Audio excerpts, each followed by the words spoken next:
I didn't really have it on my 2026 bingo card that the regime would come for the Boy Scouts, but maybe I should have. Now we know that straight out of the gate, since literally day one in January 2025 of this regime, Donald Trump has been coming for any organization, corporation, institution, big law, universities that had DEI policies.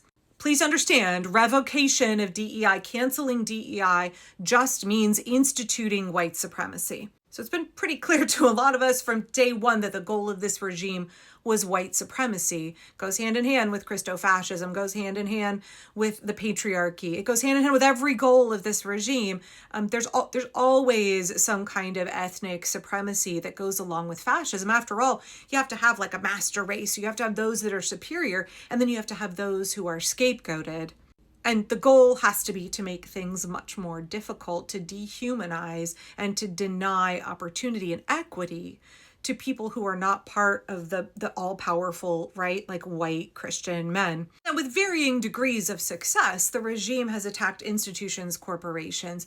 They've engaged in shakedowns. So, some of those have been successful because basically those businesses and those institutions like Columbia University, like Target, right off the gate from day one, they voluntarily were like, okay, Daddy Donald, we'll do whatever you want. We'll give up everything so that we can maintain our power. We can maintain favor with the regime. And part of me wonders, like, were these people always down with white supremacy? Were they always wanting to collaborate with the regime, right? Did Donald Trump really have to twist their arm at all? Or were they just kind of on board and waiting for their opportunity to out themselves? And part of this attack on DEI has absolutely been an attack on Black women. I think 300,000 Black women have left or been forced out of the workforce in the United States in the last year. Right, that's all about the regime's goal of instituting white supremacy and marginalizing segments of society that are willing to stand against fascism and for democracy. And of course, the irony should not be lost on any of us that the regime is always like, we want a meritocracy. We want a society where people are valued for what they can produce and not because they are some kind of token or whatever they're saying, right? Meanwhile, we have a government that is just like a full-on kakistocracy where like conspiracy theory podcast bros are running the FBI, day drunk Fox News hosts are running the Department of Defense. We have attorneys for the Department of Justice. Attorneys for the Department of Justice who are submitting filings where they misspell really basic words like department and they misspell Supreme Court. The regime can't even get their story straight about why they're attacking Iran. They contradict each other constantly because it's not about a meritocracy for them. It's about white supremacy. And it's about having incompetent people running the show as long as they are ideologically aligned with Donald Trump, as long as they're supporting fascism. It's never been about the most qualified. It's always been about the most loyal. And part of this attack on DEI, part of this attack on anybody who's not a white Christo-fascist man, has been about coming for trans Americans, scapegoating trans Americans. It is worth reminding everybody that, hey, none of the perps in the Epstein files are trans folks. It's never trans folks. It's never drag queens. It's always white men. It's always rich and powerful. It's always the Epstein class. And it should be abundantly clear to everybody now that trans folks have been scapegoated by the regime, just like immigrants. They've been scapegoated and villainized in order to distract you from the truth that overwhelmingly it is cis het white men who assault children, who are a threat to children. Likewise, it's never been about trans girls and women in sports competing with cis girls and women. It's always been about controlling women's sports. It's always been about denying women access. They're just using trans folks as the conduit through which to do that. So the regime has done an awful lot of really terrible things to trans folks throughout the last year. One of the most horrific is that starting in October of last year, trans immigrants in detention facilities and concentration camps are not being kept in camps. I don't know what to say, like confinement, cages, prison cells on concrete floors with aluminum blankets with people of their same gender. So trans women are being forced to stay in concentration camps with men, and trans men are being forced to stay in concentration camps with women. That's intentional. That's about exposing those folks to risk, right? That's absolutely an intention to inflict harm. And this has been going on again, since basically day one, changing passport rules, making it almost impossible for trans folks to get a passport. But it's been ongoing all along. There's been an attack on trans folks. There's been an attack on anybody who is not a cis-het white man, and in particular, a wealthy Christian cis-het white man or boy. So 3 days ago, we learned that Kansas is revoking the driver's licenses of hundreds of trans folks because of a new bigoted law there. Instantly, poof, hundreds of people no longer have a valid driver's license. So you understand the attack on trans folks, the attack on any marginalized group is coming not only from a federal level, it's also a state and local level. This is why I'm constantly reminding folks that it's not really so much about Donald Trump, it's really about Republicans. MAGA is an ideology of hate. MAGA is an ideology of white supremacy.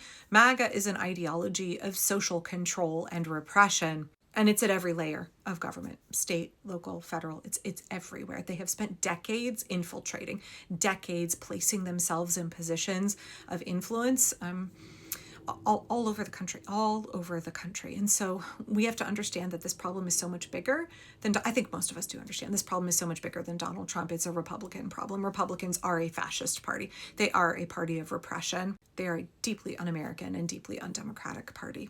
And we know that a crucial component of effective resistance against a would-be authoritarian, against a fascist, is that you do not abandon those who are targeted by the regime. Immigrants, trans folks, Black Americans, children, those in poverty, disabled folks, veterans. We do not abandon these folks, which is why I get so infuriated to see corporate establishment Democrats saying things like, let's not worry about the identity politics and like trans issues or whatever. The way that they're framing it is saying, hey, we're willing to throw the most vulnerable under the bus. They were willing to throw immigrants under the bus for a long time, turn a blind eye to ICE's policies. It wasn't until the American people rose up and were like, you have to take a stand against this. It wasn't until they had the political pressure and the political capital that we're now seeing more and more establishment Democrats who are on the right side, right? Not because they were morally convicted. Some Democrats, yes, but it really was about the political points for them. It was about the polling. So understanding that refusing to abandon those who are targeted is not only the moral and just thing to do, it is the politically savvy thing to do.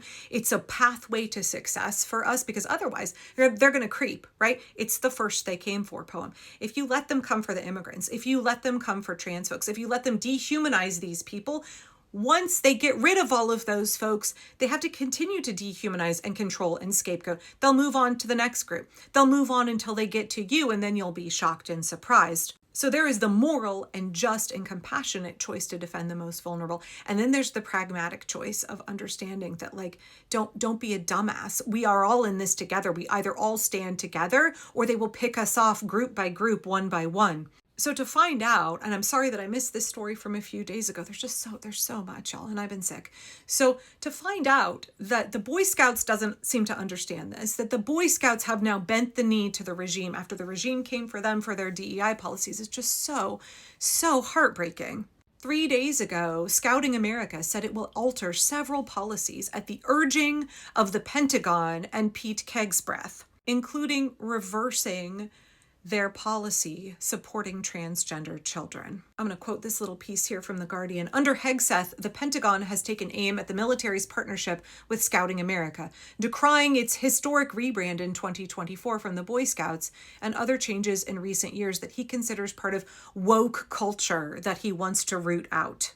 Whiskey Leaks said in a video posted on X that after 2012, the Boy Scouts lost their way and a once great organization became gravely wounded. Diversity, equity, inclusion, DEI crept in. The name was changed to Scouting America and girls were accepted. The focus on God as the ruler of the universe, we have separation of church and state in this country, by the way, was watered down to include openness to humanism and earth-centered pagan religions. Scouting became an organization that no longer supported and celebrated boys. They welcomed the destructive myth of gender fluidity and transgenderism to infiltrate their membership. So now we are seeing that Scouting America, the Boy Scouts, have decided to bend the knee to fascism, to abandon their own members in order to be complicit with fascism. I understand that Donald Trump and Pete Kegsbreath want to turn Boy Scouts into the Hitler Jugend. I understand what they're doing. In the last 2 years, more than 6,000 girls have earned the coveted Eagle Scout rank. And they're all now just being tossed out in the name of bending the knee to fascism. All you Eagle Scouts out there, all you former Scout leaders, I'd love to know what you think of this. And I'm going to leave you here with these very powerful words from a Scout leader.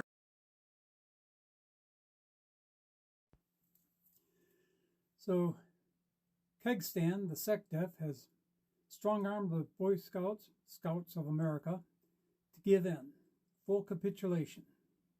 Now, I've been involved in Scouting since about 1965. I've held just about every adult position possible, from den leader to scoutmaster, commissioner, merit badge counselor, camp director. This is the last time I'm wearing this uniform. I'm done. By giving in to Hegseth in this administration, we are not upholding the Scout oath. We are not being trustworthy. We're turning the backs on some of our own members. How are we being helpful to them? We aren't being friendly to our members, courteous or kind, and certainly not being kind to our people either. I'm done.